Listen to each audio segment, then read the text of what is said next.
The question today, before we start, what would happen to you if you walked on a wet floor with shoes that have a smooth sole? What would happen to you if you walked on a wet floor with shoes that had a smooth sole? That's what we've been learning about. I think you know the answer. It should be really easy for you because lots of you have been working really hard on this for the last couple of weeks.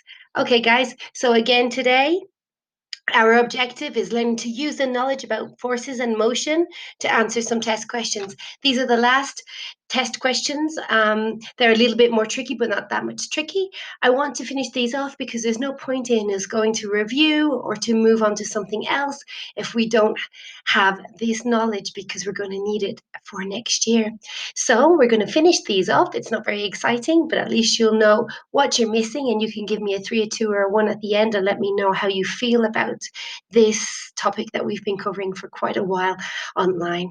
Okay, guys, before we go ahead, I'd like to give you some feedback on a little bit of advice on what you gave me yesterday. So we asked the question about the shoes, and all of you that I've seen have got it correct. It's right here, the one with all of these bumps. That's the one that would be better for him to climb the mountain. So in your answer, you gave me lots of different answers because they're bumpy, because it looks better to climb with. But what they're really looking for here is that you use those words. When you're doing the test, it's really important that you use the words, the vocabulary, the scientific vocabulary that we have been learning, okay?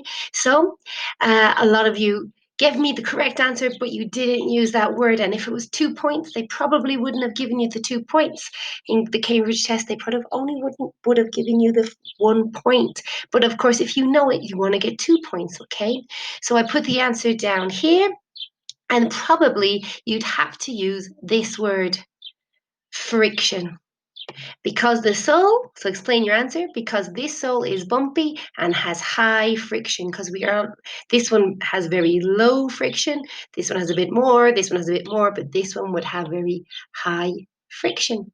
Okay, so let's move on to today's questions. Jack measures 2 more objects that have less force than the car toy. And just to remind you that the car toy has an N of 7, a Newton force of 7, I put it here. Choose the 2 objects he measures that have less than Newton 7, okay? Again, you don't have to print these out, guys. You can just write down C and then pick one of the letters, A, B, C, D, or E, okay? Which has a less force than Newton 7. The next one, Ahmed. Now, Ahmed, this is his name, okay? Ahmed is playing with his toy truck. That's not the question. The question is down here at A. Name the force acting on the truck. So what is he doing right here? Name the force acting on the truck is B as well. So what's he doing here? You can see the arrow. What's he doing here? Super easy peasy, lemon squeezy, Richie's granny on a BC. Okay, and C, Ahmed wants to measure the force needed to move his truck. What do we use? What equipment could we use to measure this force? We did it last week. Do you remember? You don't have one in your house, but I have one here and I could show you, and we learned all about it. What equipment could he use to measure this force? And D, the last question, Ahmed wants to make his truck move faster. Suggest one way he could do this. What would we do, and what would he put behind the truck to make it go really fast? He would put more. Okay, guys, that's all that we have for today.